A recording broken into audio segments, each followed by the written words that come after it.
Movie की शुरुआत में हमें एक बहुत बड़े जियोलॉजिस्ट को दिखाया जाता है जिसका नाम एंड्रियो होता है।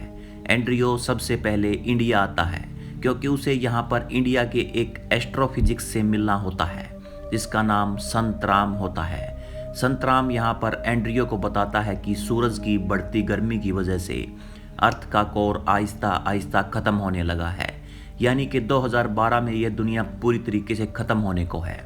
ये सारी बातें जानने के बाद एंड्रियो फोरेंसिक यूएस जाता है और वहाँ जाने के बाद एंड्रियो सारी इन्फॉर्मेशन अपने प्रेसिडेंट को देता है। इसके बाद दुनिया के तमाम साइंटिस्ट को भी ये बात पता चलने लगती है कि दुनिया बहुत जल्द ख़त्म होने वाली है। इसलिए सभी कंट्रीज़ के प्रेसिडेंट आपस में एक सीक्रेट मीटिंग करते हैं और आपस में ये डिसाइड करते हैं कि चाहे कुछ भी हो जाए हमें इस प्रॉब्लम का सॉल्यूशन निकालना ही होगा। वहीं दूसरी तरफ चाइनीज़ आर्मी के लोग बड़े बड़े शिप बनाना शुरू कर देते हैं। ये लोग कई बड़ी बड़ी शिप बनाना शुरू कर देते हैं और एक शिप में 1 लाख लोग आ सकते हैं, लेकिन इस शिप की टिकट काफ़ी महंगी होती है और ये टिकट वही लोग अफोर्ड कर सकते हैं जिनके पास बहुत सारा पैसा है। इसके बाद कहानी शिफ्ट होती है 2012 में, जहाँ पर सभी का यही मानना था कि 2012 में ये दुनिया पूरी तरीके से ख़त्म हो जाएगी। हमें सबसे पहले कैलिफोर्निया में एक राइटर को दिखाया जाता है जिसका नाम जैक्सन होता है। जैक्सन पैसों की कमी की वजह से एक बहुत अमीर आदमी का ड्राइवर होता है। जैक्सन की वाइफ उससे अलग हो चुकी है और उसके बच्चे भी उसकी वाइफ और उसके बॉयफ्रेंड के साथ रहते हैं। आज जैक्सन को अपने बच्चों के साथ बाहर घूमने जाना था, इसलिए जैक्सन अपने बच्चों के पास जाता है। अपने बच्चों को लेने के बाद वो वही जगह जाता है जहाँ वो हमेशा जाया करता था। इस जगह का नाम नेशनल पार्क होता है। ये जगह पहले बहुत प्यारी थी, इस जगह में हर तरफ ग्रीनरी ही ग्रीनरी थी, लेकिन यहाँ आने के बाद जैक्सन बहुत ही अजीब फील करता है क्योंकि अब यहाँ हर चीज़ का रंग उड़ चुका है। पानी भी यहाँ पर बिल्कुल सूख चुका है, बचा कुचा पानी भी यहाँ उबल रहा होता है। और उसके बाद जैक्सन को ये भी बात पता चलता है कि यहाँ पर जितने भी जानवर थे वो भी अब मर चुके हैं। जैक्सन को कुछ भी समझ में नहीं आ रहा था कि ये सब कुछ क्या हो रहा है। इसके बाद आर्मी के लोग जैक्सन और उसके बच्चों के पास आते हैं। वो जैक्सन और उसके बच्चों को अपने साथ लेकर चले जाते हैं और इसके बाद जैक्सन को जियोलॉजी डिपार्टमेंट में लाया जाता है, जहाँ पर जैक्सन की मुलाकात एंड्रियो से होती है। एंड्रियो जैक्सन से कहता है कि मैंने तुम्हारी एक बुक पढ़ी है, तुम एक बहुत अच्छे राइटर हो, लेकिन मैं तुम्हें ये बताना चाहता हूँ कि ये जगह तुम्हारे लिए सेफ नहीं है। तुम जल्दी अपने बच्चों को लेकर यहाँ से चले जाओ। जैक्सन ऐसा ही करता है, वह बच्चों को अपने साथ लेकर वहाँ से चला जाता है, लेकिन रास्ते में उसे एक आदमी नज़र आता है जो जैक्सन का पीछा कर रहा होता है। वो आदमी जैक्सन से पूछता है कि आर्मी ने तुम्हें क्या कहा। फिर जैक्सन उस आदमी को बताता है कि आर्मी ने मुझे ये कहा कि ये जगह सेफ नहीं है और मुझे यहाँ से जाने को बोला है। इसके बाद जैक्सन अपने बच्चों को लेकर साथ वाले कैंप में चला जाता है और रात वहीं गुजारता है। लेकिन रात के टाइम जैक्सन को बहुत ही अजीब और गरीब आवाज़ें सुनाई देती हैं। उन आवाज़ों का पीछा करके जैक्सन देखता है कि वो आदमी जो दिन में उनका पीछा कर रहा था उसको देखता है। वो आदमी रेडियो पर एक शो चला रहा था और इस शो में वह दुनिया को यह बता रहा था कि दुनिया बहुत जल्द ख़त्म होने वाली है। फिर जैक्सन उस आदमी के पास जाता है तो उसे पता चलता है कि वह आदमी एक आरजे है। जब वो आदमी उसे ये बातें बताता है तो जैक्सन को उसकी बातों पर यकीन नहीं आता। उसे लगता है कि वो ये सब सिर्फ और सिर्फ अपने रेडियो शो के लिए बोल रहा है और जैक्सन उसकी बातों को नज़रअंदाज करके वहाँ से चला जाता है। इसके बाद हमें जैक्सन की वाइफ को दिखाया जाता है जो अपने बॉयफ्रेंड के साथ मॉल में होती है। फिर हमें ये दिखाया जाता है कि मॉल की ज़मीन आहिस्ता आहिस्ता फट रही है और मॉल में हर तरफ से तबाही मच जाती है। जैक्सन की वाइफ जैक्सन को कॉल करती है और वह उसे बताती है कि बच्चों को जल्दी से घर ले आओ। जैक्सन ऐसा ही करता है, वो जल्दी से बच्चों को लेकर घर जाता है और अपने बच्चों को ड्रॉप करने के बाद जिसका वो ड्राइवर होता है उसके बच्चों को भी लेता है और उन बच्चों को एयरपोर्ट ड्रॉप कर देता है। जब वो बच्चों को ड्रॉप करके वापस जा रहा होता है तो जैक्सन देखता है कि ज़मीन आहिस्ता आहिस्ता फट रही है। जैक्सन फ़ौरन से गाड़ी से बाहर उतरता है। वो समझ जाता है कि दुनिया में कोई ना कोई गड़बड़ चल रही है। अब इसके बाद हमें यह दिखाया जाता है कि कैलिफोर्निया पूरी तरीके से आहिस्ता आहिस्ता तबाह होने लगा है। पुल टूट रहे थे, ज़मीन फट रही है, सारी की सारी बिल्डिंग्स गिर रही हैं और पानी हर तरफ से बह रहा है। ऐसा लग रहा है जैसे कि पूरी दुनिया ख़त्म होने वाली है।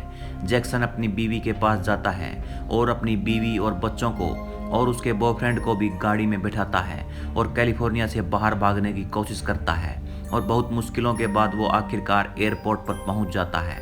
प्लेन में बैठने के बाद जैक्सन अपनी वाइफ को बताता है कि मुझे उस आदमी ने नेशनल पार्क में यही कहा था कि दुनिया बहुत जल्द ख़त्म होने वाली है, लेकिन मैंने उसकी बातों को बहुत लाइटली लिया। अब मुझे ये भी पता चला है कि दुनिया के कई सारे प्रेसिडेंट्स ने एक सीक्रेट मीटिंग की है, यानी उन लोगों ने बड़े बड़े शिप बनाए हैं और उन शिप से ही लोगों की जान बचाई जा सकती है। अगर मुझे ये पता चल जाए कि वो बड़े शिप कहाँ पर हैं तो हम लोग वहाँ आसानी से जा सकते हैं, लेकिन इस शिप के बारे में उस आदमी को ही पता होगा। इसलिए जैक्सन जल्दी से नेशनल पार्क जाता है। वहाँ जाकर उसकी मुलाकात उसी आरजे से होती है। इससे पहले कि वो आरजे उसे कुछ बताए, वहाँ एकदम से एक वोल्केनो फटने लगता है। वोल्केनो फटने की वजह से आग के गोले बरसने लगते हैं। तो बहुत मुश्किलों से आखिरकार जैक्सन को उस शिप का मैप मिल जाता है। वो मैप लेकर किसी तरह प्लेन में बैठ जाता है और इसके बाद जैक्सन को पता चलता है कि वह शिप कहीं और नहीं बल्कि चाइना में है। इसके बाद वो लोग चाइना की तरफ बढ़ने की तैयारी करते हैं। अब चाइना की तरफ उड़ान भरने से पहले जैक्सन अपने बॉस के पास जाता है, जहाँ पर उसका बॉस और उसके बच्चे भी होते हैं और उसके बॉस के पास उस शिप की टिकट्स होती हैं। इसलिए जैक्सन अपने बॉस से रिक्वेस्ट करता है कि वहाँ उन्हें भी अपने साथ लेकर जाए।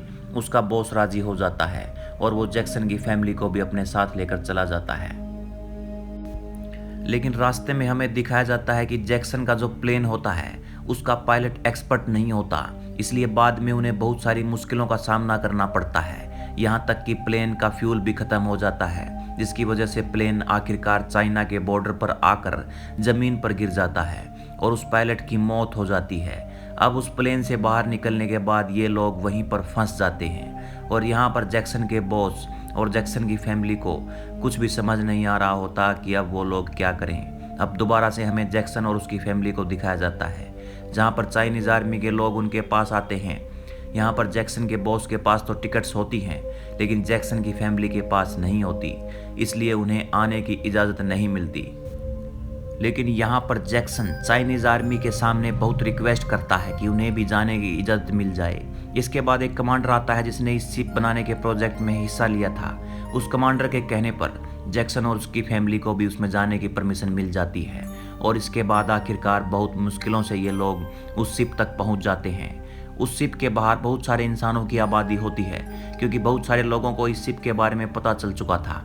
हर कोई उस शिप के अंदर आना चाहता था, लेकिन शिप के दरवाजे बंद कर दिए जाते हैं, क्योंकि 30 मिनट के बाद वहाँ पर एक बहुत बड़ा सुनामी आने वाला होता है। इसके बाद दूसरी तरफ हमें दिखाया जाता है कि एंड्रियो के फादर की सुनामी की वजह से डेथ हो चुकी है। हमें शिप के अंदर एंड्रियो को दिखाया जाता है, जो कि कंप्यूटर पर यह देख रहा होता है कि दुनिया आहिस्ता आहिस्ता पूरी तरीके से ख़त्म हो चुकी है। दुनिया के बड़े हिस्से बिल्कुल तबाह हो चुके हैं और हर तरफ तबाही फैली हुई है। लेकिन यहाँ पर एंड्रियो सबको ये समझाने की कोशिश करता है कि हमें इंसानियत को नहीं भूलना चाहिए, इसलिए वो शिप के दरवाजे खोलने का ऑर्डर देता है। इसके बाद शिप के दरवाजे को खोल दिया जाता है और सारे लोग शिप के अंदर जमा हो जाते हैं। जैक्सन और उसकी फैमिली भी किसी तरह अंदर चली जाती है, लेकिन भगदड़ की वजह से जैक्सन की वाइफ का बॉयफ्रेंड मारा जाता है। अब इसके बाद तमाम लोग शिप के अंदर चले जाते हैं, तो शिप का दरवाज़ा बंद नहीं होता, क्योंकि शिप के दरवाजे का जो गियर होता है उसमें एक मोटी वायर फंस चुकी है। उस वायर के फंसने की वजह से दरवाज़ा बंद नहीं हो रहा होता और कुछ टाइम बाद सुनामी भी आने वाला होता है। यह बात पता चलने के बाद एंड्रियो और तमाम लोग काफ़ी परेशान हो जाते हैं और सब उस गियर को ठीक करने की कोशिश करते हैं, लेकिन नाकाम हो जाते हैं और आहिस्ता आहिस्ता पानी शिप के अंदर आने लगता है। अब शिप के अंदर पानी इतना ज़्यादा हो जाता है कि पानी के ज़्यादा बहाव की वजह से लोग शिप के अंदर मरने लगते हैं।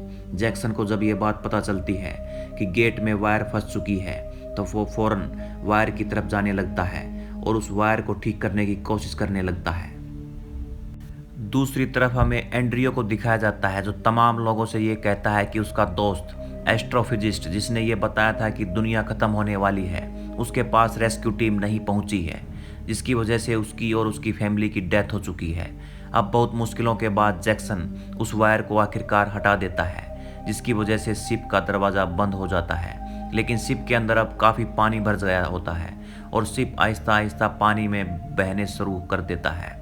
ये शिप माउंटेन की हाइट पर खड़ा था और उसके नीचे इतना पानी आ जाता है कि ये शिप उस पानी में बहने लगता है। यहाँ से हम अंदाज़ा लगा सकते हैं कि बाकी की दुनिया अब तक पानी के अंदर बिल्कुल डूब चुकी होगी, क्योंकि पानी इतनी हाइट तक आ सकता है तो सब कुछ डूब चुका होगा।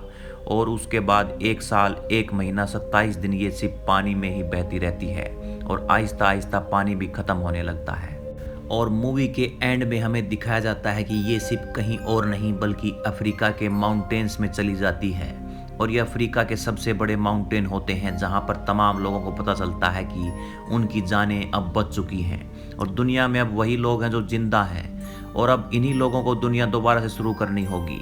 और इसी सीन के साथ ये मूवी यहीं ख़त्म हो जाती है।